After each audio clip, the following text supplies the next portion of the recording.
An environmental impact report, or EIR, is supposed to be a blueprint of how to avoid environmental damage.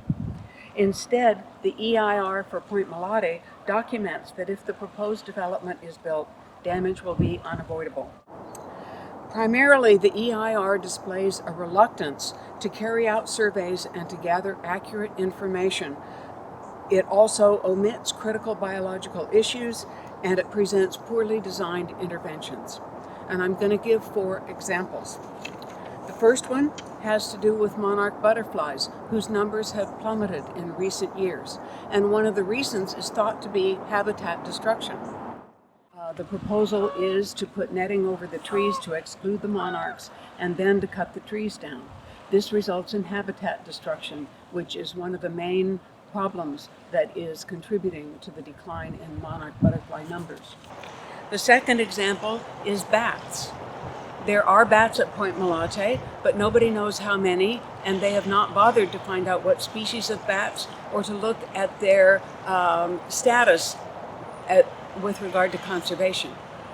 Some bat species are California species of special concern, and so they might be very difficult to restore after the bats are removed.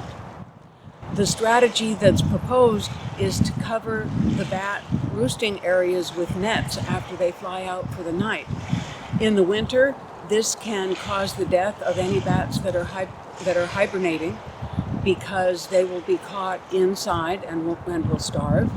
In the spring, when pups are present, the parents will not be able to get back to feed them. The third example is eelgrass. Eelgrass is federally protected, and it provides environment for nurseries of crabs and fish that are important to the commercial fishing industry. In addition, eelgrass beds serve as carbon sinks and fight global warming.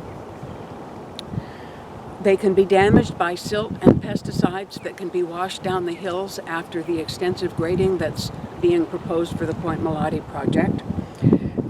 And in addition, the EIR does not deal with the damage that can be done to eelgrass beds through anchoring of boats.